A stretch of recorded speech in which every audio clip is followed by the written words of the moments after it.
Whole books have been written about how the Chinese writing system works, and really understanding Chinese characters is a lifelong adventure. But what do you do as a beginner when asked to memorize a list of characters and words? Here are 8 easy-to-follow strategies.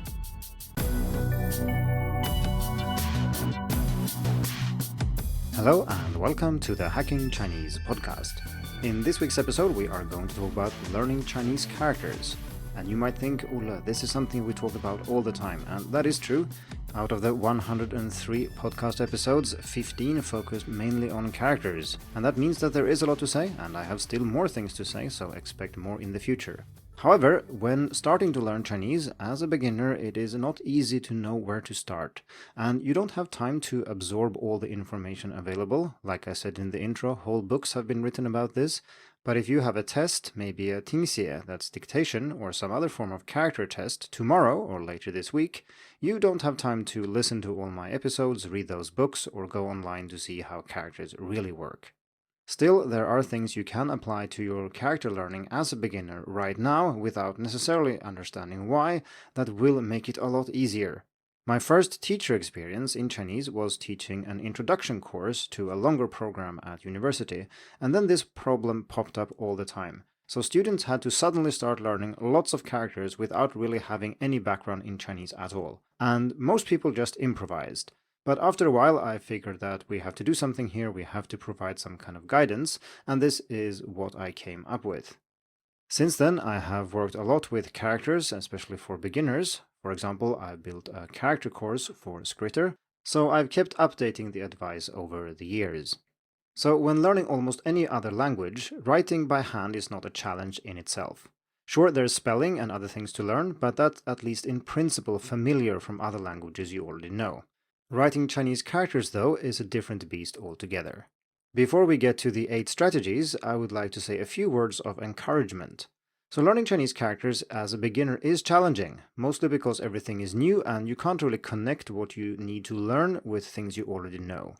Writing characters is essentially like drawing stylized pictures.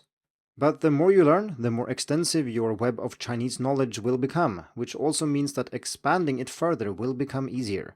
The more you know, the easier it becomes to learn even more. You will start recognizing components and understand how they fit together to form compounds.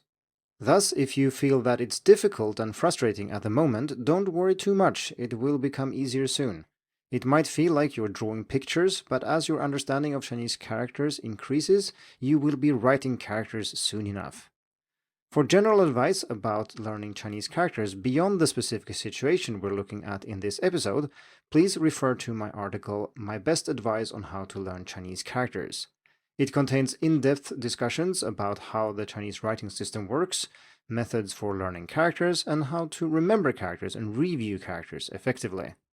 Those things are of course included in the list of things you don't have time to learn right now if you have a test later this week, but I'll put a link in the description for when you are ready for it.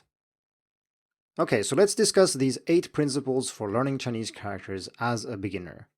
First, you should start by studying the character closely, including stroke order. Before you start to write, study the character you are going to write carefully. How is it written? What does it look like? If your teacher or textbook didn't provide you with information about these things, you can use apps like Pleco or websites like Arch Chinese. If you don't know how to type the character in order to look it up, I'll put a link in the description to an article where I discuss various ways of looking characters up. Also, note how the character is pronounced, what it means, and if it has any components that have been identified. If this information is not readily available or doesn't make sense to you, just ignore it for now. Number 2. Write the characters until you get the feel for it. Once you know, in theory at least, how to write the character, write it until you can write the entire character without thinking too much. This is just to familiarize yourself with the hand motions involved and will help you improve your handwriting in general, but it isn't very good for memorization. The number of times you need to write a character varies greatly depending on the complexity of the character, but don't overdo it. Write on a paper with squares of suitable size, maybe a few centimeters, and I've collected a lot of resources for stroke order and also tools for generating grid paper, and I've put a link in the description to that as well. Number 3. Don't copy characters stroke by stroke. If you can remember how to write the whole character in one go, that's great. If you can't, break it down into its component parts and peek at the stroke order only between writing each component. Copying stroke by stroke is next to useless because you're not even trying to remember anything. The more you try to remember something, the better you will become at actually remembering it.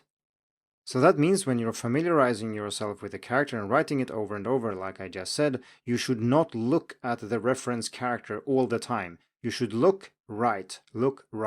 And the longer you can wait without looking, i.e. the larger the chunks you can write without checking, the better. And do this until you can write the whole character without looking at all. So number 4, once you know the character, don't mass your repetitions. So even though you have now written the character a few times and can write it from memory if asked to do so right now, this ability will fade very soon. If you want to be able to write the character tomorrow or maybe even an hour from now, some reviewing is necessary. Some people, including most native speakers, write the same character over and over again, hoping that they can etch them into their minds. This works, but it's very inefficient. Instead, you should spread out your repetitions over time. Write other characters, do some listening practice, or just do something else entirely for a bit. Spreading reviews out like this is several times more efficient than writing the same character over and over. The most inefficient way to try to memorize a character is to write it over and over again, while also looking at a model reference for the character you are writing. This has very little impact on your ability to remember the character. There are many apps that are meant to help you with your vocabulary acquisition, and they typically spread the reviews out over time, like I discussed. But you don't necessarily have to commit to one of these right now, just make sure you don't mass your repetitions. You can even create your own paper flashcards for your first few weeks of learning while you check out the spaced repetition software on offer. Number 5. Practice pronunciation and meaning at the same time. If you're writing characters, you should pay attention to and practice pronunciation as well as the characters and its meaning. Write pinyin and the meaning above or below the character. If you're sure how something is pronounced, say it aloud. If not, mimic your textbook. If you're unsure how a specific syllable is pronounced, you can always use an online reference, such as the AllSet Learning Pronunciation Wiki, which I'll put a link to in the description. The important lesson here is to never guess how Chinese is pronounced based on the pinyin. Either look it up or don't pronounce it. Pinyin is rather transparent in most cases, but there are still many exceptions that you need to know about, and if you start pronouncing something the wrong way and practice that over and over, this won't help you acquire the correct pronunciation. You might fossilize bad pronunciation if you don't listen enough and if no one corrects you. So either look something up and then pronounce it and mimic in other words, or don't say it.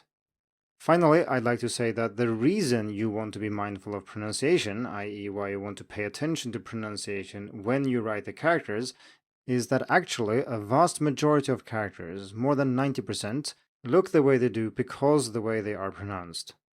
If you see a character component reappearing in different characters, look it up. It's much more interesting to learn characters if you learn a little bit about them, and understanding what you're doing also makes it easier to remember characters. There are a few resources I recommend here, such as the Outlier Linguistics Dictionary of Chinese Characters, where you can learn about what components mean and why they have been put together to form a certain character.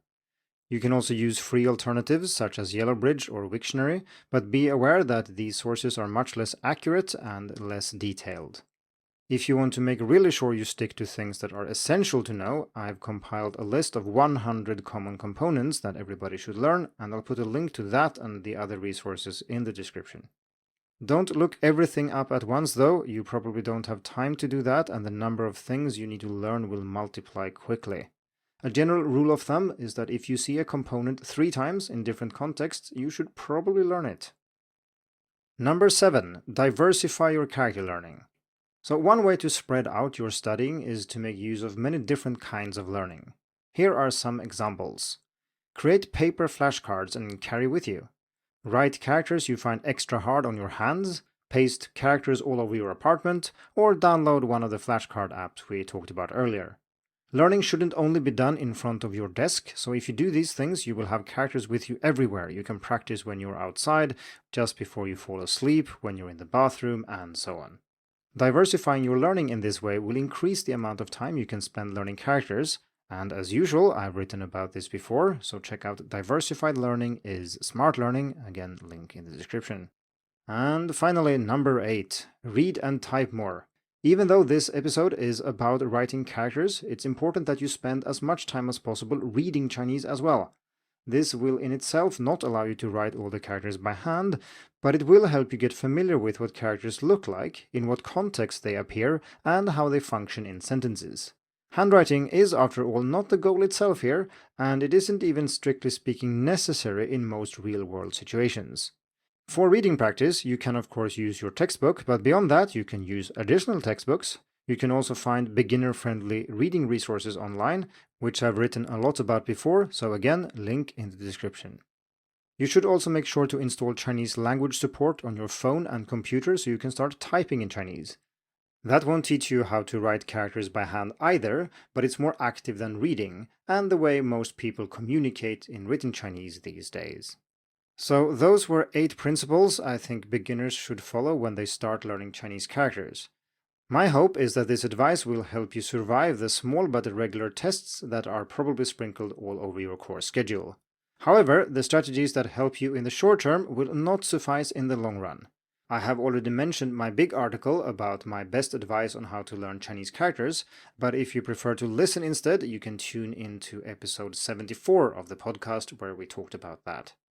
When you don't feel stressed out because you have too many things to learn at once, I would suggest that you spend the necessary time to understand the basics of how characters work, because this will make learning hundreds and even thousands of them much easier.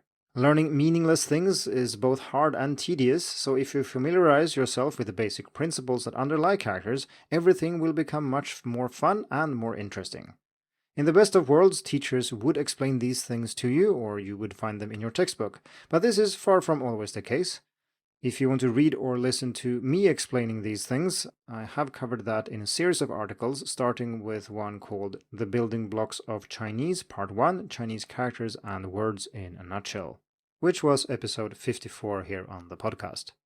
The series currently contains 6 parts, and I think the easiest way to access those is probably to look at the written version on Hacking Chinese and then access the podcast episodes from there if you prefer listening over reading. I also want to mention my course Unlocking Chinese, which is not only about the writing system, but helps you get started with Chinese listening, speaking, reading, and writing. And for that, head over to unlockingchinese.com. In the meantime, though, I wish you good luck with your character writing, and I hope you'll ace that 听写 on Thursday. Thank you for tuning in to the Hacking Chinese podcast. If you like this episode, please share it. More information and inspiration about learning and teaching Chinese can be found at hackingchinese.com. See you in the next episode, and until then, good luck with your studies.